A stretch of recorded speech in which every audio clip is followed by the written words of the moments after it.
오늘 창립 116주년을 맞이하여 예배드리는 여러분을 주님의 이름으로 환영합니다. 감격스럽지 않으세요? 116년 동안 우리 교회 예배가 끊이지 않고 또 우리가 이렇게 기념 예배를 드릴 수 있다는 것은 너무 큰 감격입니다. 이 자리에 앉아있는 것 자체가 기적과 같은 일을 우리가 지금 경험하고 있는 것입니다. 옆 사람과 너무나 고맙고 반가워서 인사를 한번 나누겠습니다. 당신 때문에 저는 살만합니다. 이렇게 한번 인사를 나눠보시겠습니다.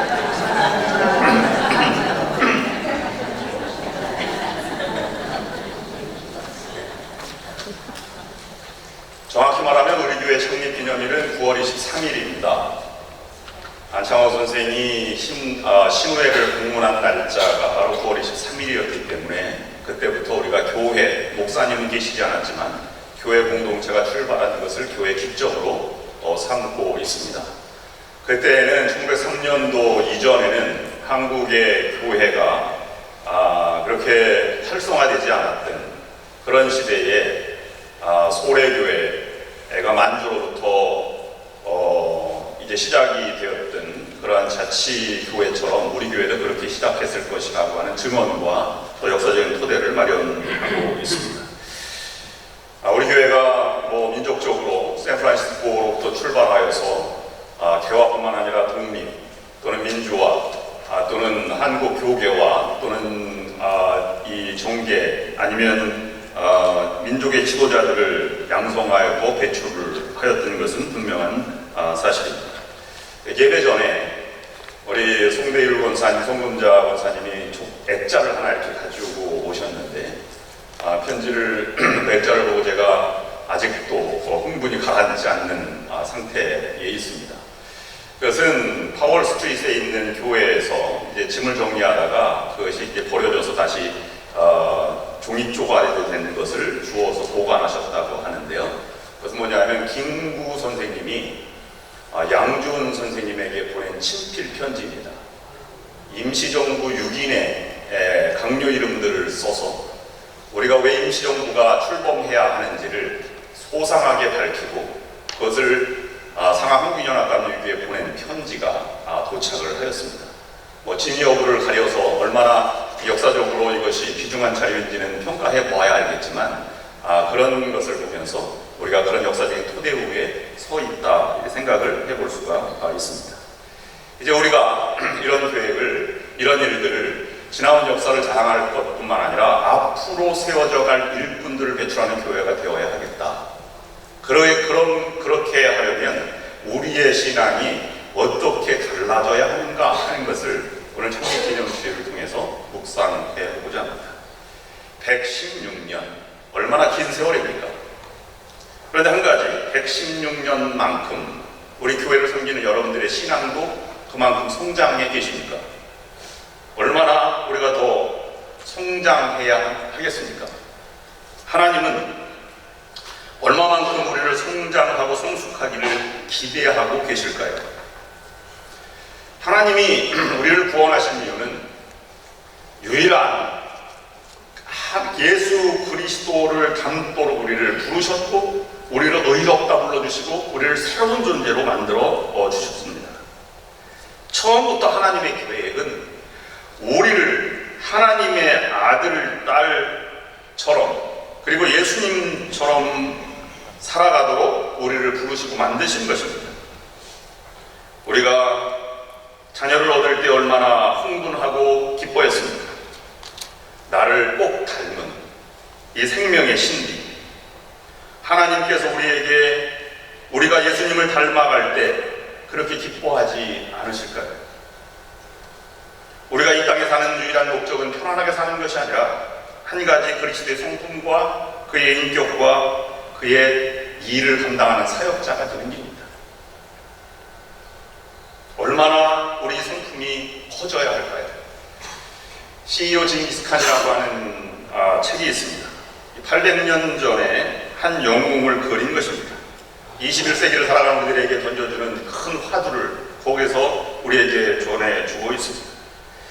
징기스칸이 정복했던 나라가 얼마나 큰 나라냐 하면 알렉산더와 나폴레옹, 히틀러가 정복했던 모든 땅을 다 합쳐도 그 크기에 미치지 못한다고 합니다. 150년 동안 세계를 지배했던 그 크기는 얼마나 컸을까? 그의 인물 댐댐이와 성품은 어땠을까? 이런 것을 묵상하고 우리에게 전해주는 것인데요. 그 책 속에는 칭기스칸의 젊을 때의 이야기를 우리에게 전해주고 있습니다. 다른 부족과 전쟁을 하다가 패했습니다. 그래서 아내를 빼앗겼습니다.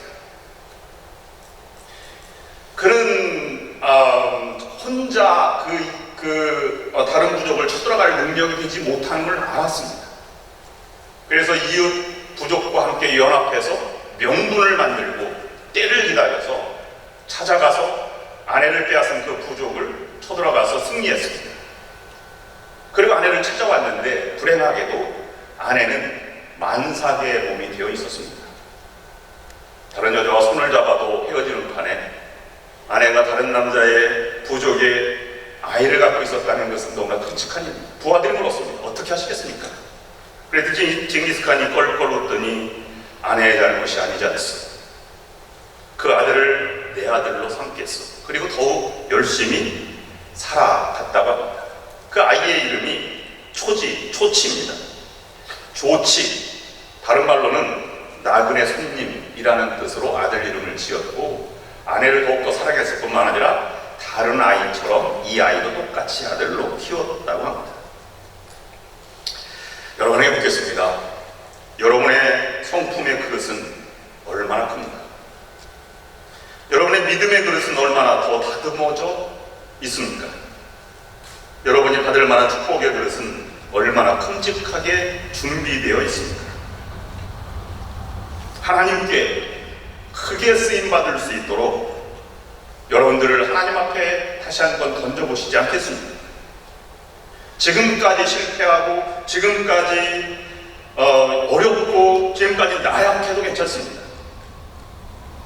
이제 새롭게 하나님께 던져진다면 하나님이 우리를 쓰실 수 있도록 다시 그 길을 걸어가지 않으시겠습니까? 영적 생활이라고 하는 것은 어떻게 하면 영적 생활, 믿음 생활을 잘할 수 있겠습니까? 주일날 빠지지 않고 예배드리는 것뿐만 아니라 정말로 하나님을 알고 하나님의 부르심을 느끼고 하나님의 인도하심을 체험하고 또 하나님과 같이 교제하고 경험하고 또는 동역하는 삶을 우리는 믿음 생활이라고 말할 수 있습니다. 여러분, 그렇다면 여러분 정말로 믿음 생활하고 계십니까? 하나님이 일주일 동안 주시는 말씀을 통해서 나를 가르치고 깨닫고 책망하시고 이끌어가시는 하나님을 경험하고 계시냐 하는 말씀입니다. 나는 그런 거 한 번도 들어보지 못했습니다. 그럼 어떻게 하시겠습니까? 여러분, 그래도 이 자리에 나와 있는 건 기적과 같은 일입니다. 지성이면 강천이다 하는 말은 성경에 쓰여 있지 않습니다. 그것은 샤머니즘 무당들이 하는 이야기일 뿐입니다. 그러므로 우리는 하나님을 경험하기 위해서는 하나님이 인도하시는 말씀 속으로 들어가야 합니다. 그리고 분노가 치밀어 오를 때 여러분 분을 내지 마시기 바랍니다. 하나님을 만나고 살아가는 것은 다른 존재입니다. 그보다 큰 일을 우리에게 맡기도록 우리를 불러주시고 우리 인도하여 가시는 분이십니다.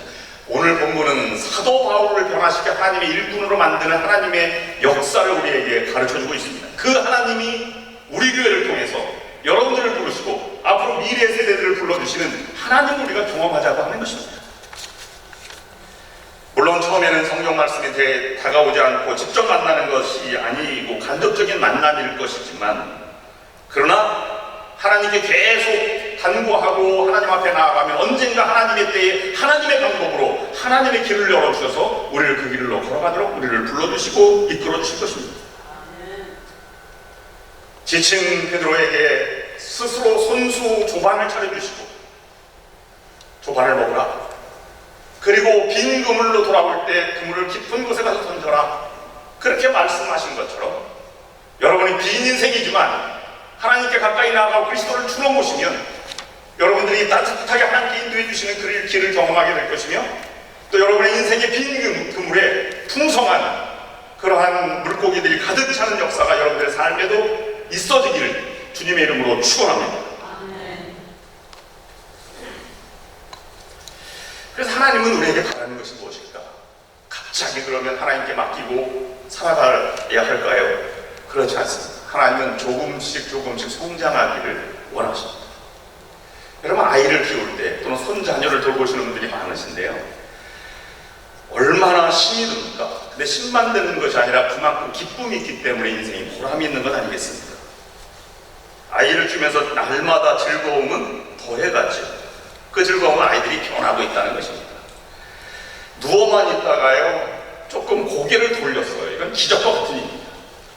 그리고 뒤집어 누울 줄 알아요. 그럼 더 놀라운 것이죠. 그 조그만 것이 기어다닙니다. 심장이 무너질 것 같은 첫 걸음마를 뛸 때 모두가 박수를 치고 웃습니다. 자기 식구들을 알아보고 방긋방긋 웃습니다. 엄마 아빠 말을 시작하죠. 온 가정이 웃음바다가 됩니다. 한글을 깨우쳐서 지나가는 내 영어도 읽고 한글도 이렇게 가르치면 한국에서는 읽겠죠. 그러면 엄마 아빠는 천재가 났다고 난리를 칩니다. 그래서 요즘 20불 내고 자랑하라 해도 자랑할 사람이 너무 많다는 거 아닙니까? 요즘 그래서 20불 내서 그만 얘기하라고 준다지 않습니까? 모인 사람들이. 하나님의 즐거움도 마찬가지가 아닐까요? 좀 더 변화가는 모습. 나는 비록 어린아이 같지만 조금 변해가는 모습 보고 하나님도 기뻐하시고 목회자도 그만큼 기뻐합니다. 교회 처음으로 여기 올 때, 9년 전에 올 때 처음 악수할 때 얼굴이 기억납니다. 여러분들 얼굴이 지옥에서 출장 온 사람들 같았어요. 근데 지금은 기쁨이 넘치고 은혜가 넘쳐서 저보고 너무 잘생겼다는 거예요. 세상에 이런 말을 제가 처음 들어봅니다. 은혜를 받으면 모든 것이 아름다워 보입니다. 그래서 살맛 나는 세상이 나아가는 것이죠. 이제는 기도도 할 줄 알고 모임에 나가서 봉사도 아무도 알아주지 않는데 힘들여 봉사도 하고요.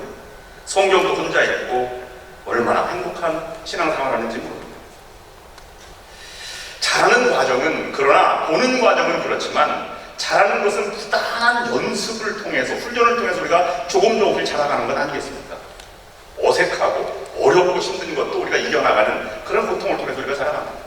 마치 독수리가 새끼를 키우듯이 하나님은 우리를 그렇게 키워나가시는 것입니다. 독수리가 집을 지을 때에는 맨 먼저 집을 지을 때 나르는 것이 뭔지 아십니까? 가시나무나 철사들, 그 위에 돌을 쌓고 그 다음에 잔가지를 놓고 다른 짐승의 털을 놓고 다른 새의 자기 깃털에 빠진 털들을 곱게 놔서 거친 것부터 고운 것으로 나지 않습니까? 알을 낳고 그 다음에 부화를 해서 새끼가 나서 어느 정도 크면 날도록 이렇게 훈련을 하지 않습니까? 훈련하는 방법은 다른 것이 아닙니다. 날개짓해서 고운 깃털을 날려보내고 잔가지를 날려보내서 딱딱한 가시와 돌만 남겨놓고 떠나지 않으면 안 될 정도로 척박한 둥지를 만들어서 나아가도록 가르치는 것입니다. 그래서 하늘의 왕자가 되는 것이죠. 우리가 자라나갈 때는 평안하게 자라가는 것이 없습니다. 슬픔과 고통, 어려움과 그런 것을 통해서 우리가 하나님 앞에 성장해 나아가고 그리고 하나님께 쓰임받는 것입니다. 자녀는 태어나는 것이지만 아들은 키워가고 훈련하는 것입니다. 구원은 받아지는 것이지만 제자는 만들어가는 것입니다. 삶의 어려운 환경 속에서도 조금씩 변화시킨 하나님의 손길을 따라서 우리가 하나님 앞에 나아가는 그러한 일들을 계속 진행해 나가야 할 것입니다. 오늘 본문을 통해서 저는 4가지 교훈을 묵상하려고 합니다. 첫 번째는 하나님은 반드시 변화시킨다 하는 것입니다. 사도행전 9장 23절 25절까지 있는 말씀 보면 유대인들이 사울 죽이기를 공모하더니 그 계교가 사울에게 알려지니라. 그들이 그를 죽이려고 밤낮으로 성문까지 지키거늘 그의 제자들이 밤에 사울을 광주리에 담아 성벽에서 달아내립니다. 그리스도인들을 잡아 죽이든 이 감옥에 갇혔든 그것도 아주 처절하게, 그 당시에는 여인들을 감옥에 넣지 않았어요. 감옥이 너무 촉박했기 때문에 남자들을 주로 잡아넣었죠. 근데 여자들까지 감옥에 넣었던 이 악랄한, 눈이 시뻘개져서 사람들을 찾아다니는 사울이 180도 변해서 복음의 증인이 되었습니다. 여러분, 사울을 변화시킨 하나님이 우리들도 변화시킬 수 있는 것입니다. 사울만 변한 것이 아닙니다. 사울을 바라보았던 제자들도 변했습니다. 제자들이 광주리에 달아서 그가 죽일 걸 생각하니까 제자들이 그를 강길에 담아서 밤에 성 밖으로 내렸다는 것입니다. 제자들은 누구를 말합니까? 그리스도를 고백하는 사람들입니다. 같이 지금 사울을 다른 입장에서 만났으면 피해 다니고 있어야 할 존재이고, 제자들도 자기의 가족과 형제나 친척 중에서 누군가는 이 사울에 의해서 잡혀 들어간 사람들이 있었을 것입니다. 근데 그들이 사울을 도와주고 있는 거예요. 그렇게 변해 간 것입니다. 여러분들도 이 원수처럼 생각했던 바울과 또는 사울을 도와주었던 이 제자들처럼, 여러분도 이번 주간 한 주간 창립기념주의를 지낸 여러분들은 원수까지도 살아가는 역사가, 놀라운 역사가 임하시길 주님의 이름으로 축원합니다. 아멘 소리가 적은 거 보니까 용서하기 싫으신가 보네. 변한 것은 제자들이 사울도 변해갔지만 제자들도 변해가고 있어요. 25절 말씀 보면 이렇게 기록하고 있습니다. 그의 제자들이 밤에 사울을 광주리에 담아 성 밖에서 내린다. 제자들로 표현되고 있는데요. 조금 더 나아가서 마지막 부분에 29절 30절 말씀 보면 이 말씀이 어떻게 바뀌냐면, 주 예수의 이름으로 담대히 말하고 헬라파 유대인들과 함께 말하며 변론하니 그 사람들이 죽이려고 힘쓰고는 형제들이 알고 가이사로 데리고 내려가서 다소로 보니라. 다소는 사울이 탄생했던 고향이죠. 형제들은 아까 불렸던 제자들이라고 하는 사람들입니다. 여러분, 성도도요, 성도라고 하는 이름으로 마음에 원치 않지만 동사하는 경우가 얼마나 많습니까? 하나 성경이 용서하니까 그냥 같이 밥 먹고 같이 이렇게 신앙생활하고 예배드리는 경우가 얼마나 많이 있어요. 근데 형제와 자매는 다른 개념입니다. 마음속으로부터 함께하고 싶은 사람이 형제요 자매죠. 지금 제자들은 사울을 보기 싫어도 이렇게 달아내리는 이런 일이 있을 수 있으나, 지금 29절과 30절에 있는 말씀은 정말로 사도 바울이 사울이 살아나기를 원하면서 형제라고 불릴 만큼 뜨거운 가슴으로 그를 도와주고 있다는 것을 반증하고 있는 것입니다. 초대교회들은 이런 것들을 통해서 그리스도 안에 있는 한 형제여 자매를 그냥 형제 자매라고 불려주기도 하였습니다. 또 본문에서는 처음으로 알지 못했던 바나바를 등장시켜서 갑자기 사울을 변화하게도 만듭니다. 하나님은 변화시키는 하나님이십니다. 이런 하나님을 우리가 찬양하고 그 하나님을 우리가 섬겨나가야 하는 것입니다.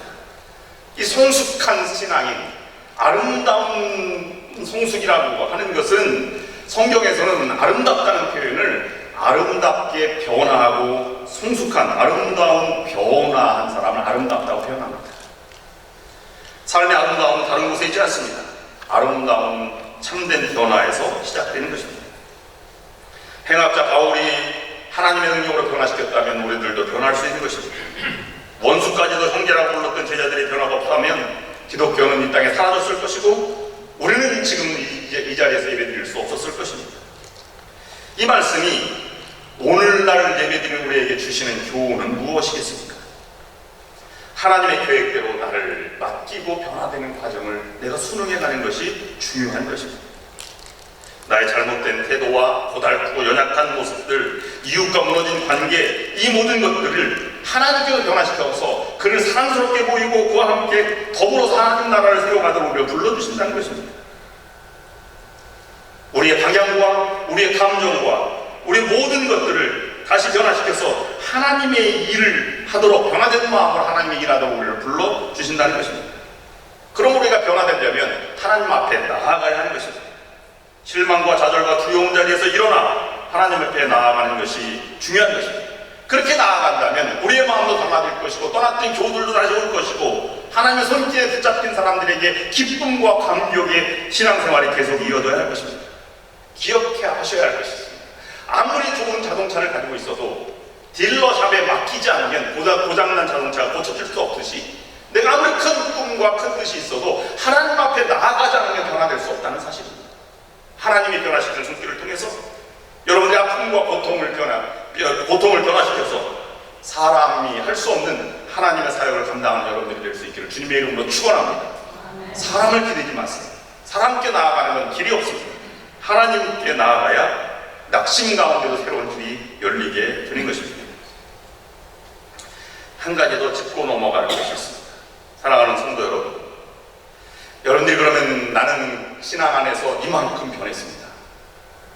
그리고 어제도 오늘도 지난해보다 난 변해 가고 있습니다. 이렇게 말할 분들이 계실 것입니다. 그 변한 것을 증명할 사람이 있습니까? 기독교가 왜 위대한 줄 아십니까? 그건 바나바와 같이, 베드로와 같이 이 성경에 보면 사도행전 9장에 사울이 예수님을 만나는 과정을 기록했는데요. 맨 처음에는 소리만 듣고 빛은 보지 못했다. 뒤에는 빛도 보았다. 여러 가지 상이한 점이 있지만, 그러나 오늘 본문의 사도 바울이 변하는 순간에 소리 들은 것과 그와 함께 가던 사람들이 그가 어떻게 변한 것과 아나니아 어디 고친 것과 제자들이 어떻게 그가 변했는지를 증언하는 것과 바나바가 그를 어떻게 사도들이 꺼려하는 것을 변호해서 그를 사도들의 그룹에 같이 사역자로 세웠는지를 우리에게 보여주고 있는 것입니다. 여러분, 이럴 만한 여러분 주변에서 증인들이 있습니다. 왜 이단들이 많이 나타나고 이단들이 왜 이단이 됩니다 아십니까? 여러분, 몰몬교를 좀 공부를 해봤습니다. 몰몬교가 미조리에서 도착하다가 이제 그 솔트레이시리 유타주로 이전해 오는데, 몰몬교 교주가 조셉 스미스인데요. 장르교와 감리교가 싸울 때 11세기 미국에서 그가 어느 날 꿈을 꿨어요. 16살짜리가. 그래 꿈을 꿨는데 어느 숲속에 나무 밑에 가면 금성경이 있을 것이다. 그렇게 발견했다는 거예요. 아무도 본 사람이 없어요. 근데 그걸 기록했더니 하늘로 딱 올라갔다는 거예요. 누구도 본 사람이 없어요. 그것이 몰몬교입니다. 그러니까 아무 증인이 있어야 할 그 증인이 없으니까 이단이 되기도 하고 다시 그것이 악영향도 끼치게 되는 것입니다. 여러분, 바울의 변화를 주변 사람들이 보았듯이 여러분의 변화를 여러분의 주변 사람들이 증인이 될 수 있어야 합니다. 옆에 분들이 변화의 증인입니다. 아내가 남편의 증인이고 또 남편이 아내의 변화의 증인이 되어야 하는 것입니다. 두 번째, 하나님은 변화된 사람들, 변해가는 사람들을 반드시 지켜주시고 보호하여 주신다 하는 것입니다. 위험이 변화됐다고, 사울이 변화됐다고 해서 이 위협이 끝난 것이 아닙니다. 사울이 위협을 느꼈다면 당연히 도와줬던 제자들도 위협을 느꼈을 것이고 바나바도 생명의 위협을 느꼈을 것입니다. 그런데 결론적으로 사울과 바나바 제자들이 죽지 않았습니다. 교회는 든든히 서가게 되었습니다. 왜 그렇게 했을까요? 하나님은 그의 사명을 마치기 전까지 그 선택하고 그리고 변화된 사람들, 하나님의 사랑하는 자녀들을 반드시 보호하신다는 것입니다. 어떻게 보호하십니까? 눈동자같이 보호해 주신다, 이렇게 말하고 있습니다. 모세가 입을 열어서 그것을 똑같이 경험했는데요. 신명기 32장 10절 말씀을 보면 이렇게 기록하고 있습니다. 여호와께서 그를 황무지에서 짐승이 부르짖는 광야에서 만나시고 호위하시며 보호하시며 자기 눈동자같이 지키셨도다. 눈동자 같다는 것은 본능적으로 지키셨다는 것이죠. 또 한 가지는 가장 귀중하게 지켜주셨다는 것을 우리에게 말씀해 주고 있습니다. 이 보호하심 때문에 우리가 그리스도 안에 살아가는 우리들이 희망이 있고 저와 여러분들이 내일의 그 든든한 삶의 미래가 펼쳐져 나갈 수 있도록 소망이 있는 것입니다.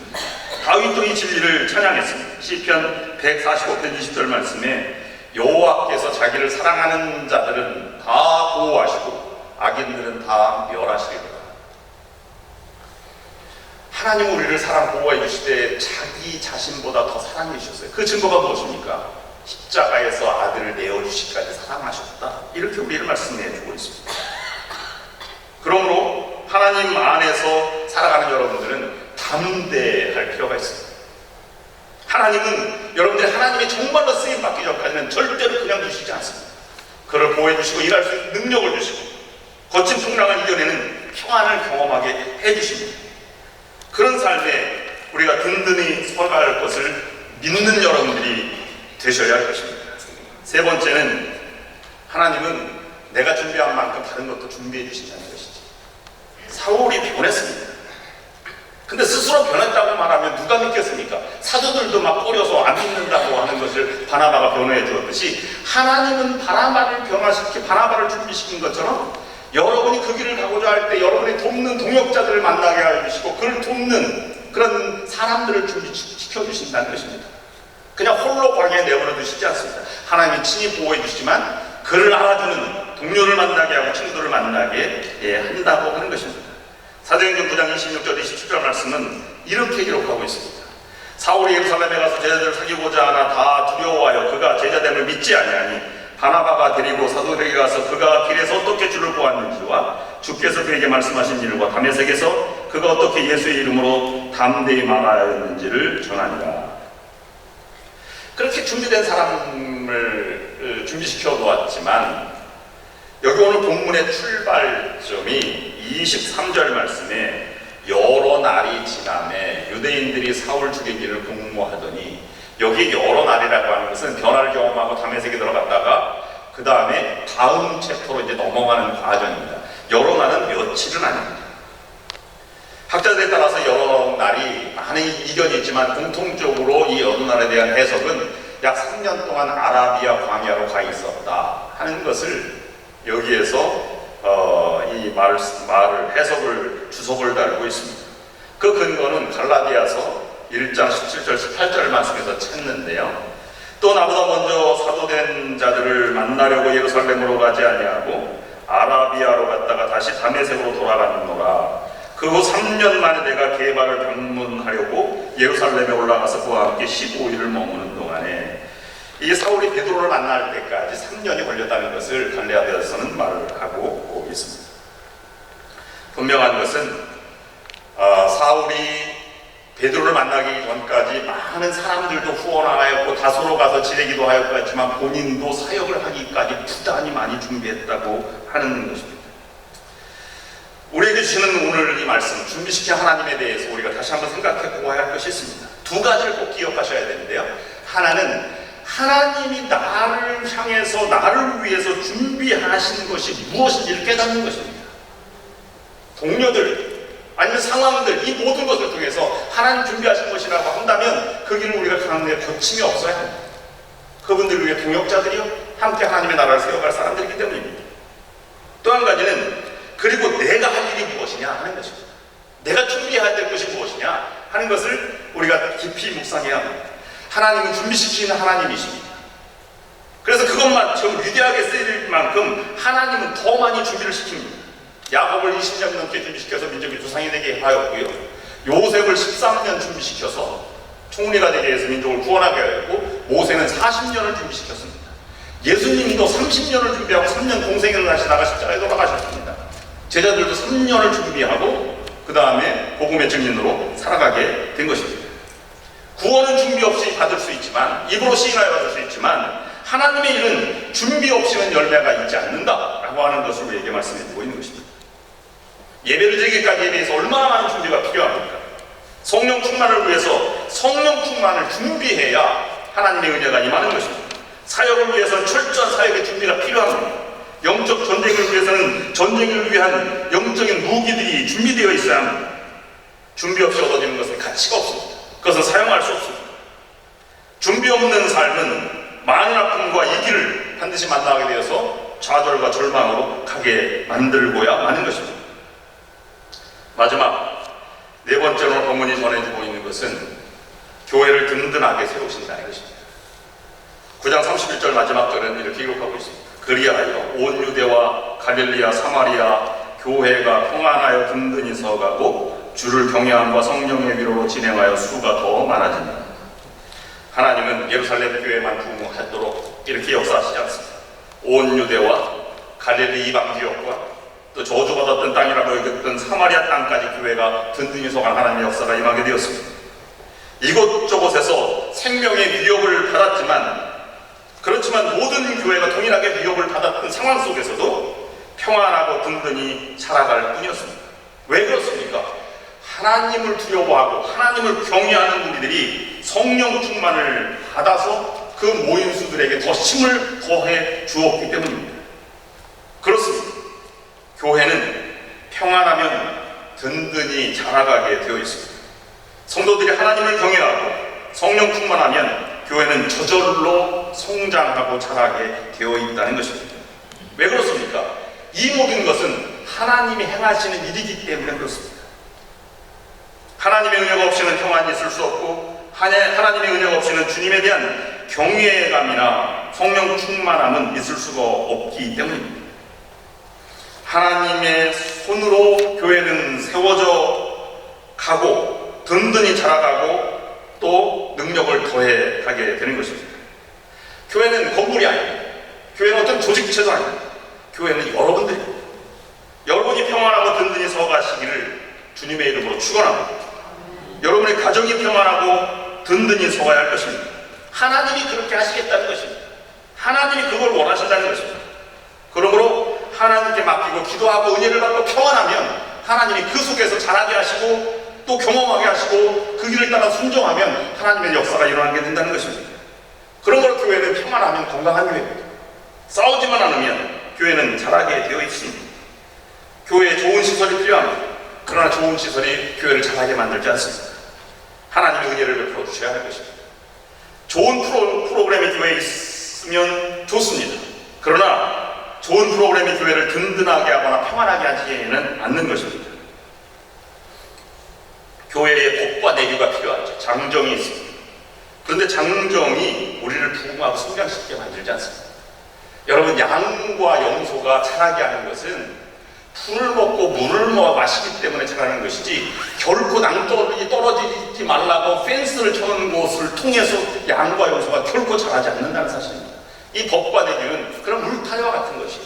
얼마나 이것을 보호하느냐 하는 것들이 그것입니다. 그러므로 하나님을 사랑하는 자는 하나님을 갈망하게 되고 하나님을 경험하기를 원하고 또 하나님께 기도하고 하나님을 사랑하고 또 성령의 인도하심을 따라 맡기고 그 인도하심에 따라서 우리가 나아가게 된 것입니다. 오늘 우리에게 주시는 말씀 잊지 말아야 할 것입니다. 하나님 우리를 반드시 변화시키고 보호하신다는 것입니다. 또 하나님은 나의 변화를 돕도록 하나님이 준비시킨 사람들이 있다는 것입니다. 그리고 내가 준비해야 될 것이 분명히 있다는 것입니다.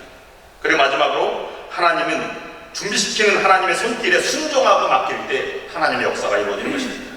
창립 116주년을 맞이하는 상하한국인연합감리교회 저와 여러분들 모두가 새로운 하나님의 역사가 일어나는 교회, 새로운 일꾼들을 배출하는 미래를 준비하는 교회, 그리고 평안히 든든히 서가는 교회가 될 수 있기를 주님의 이름으로 축원합니다.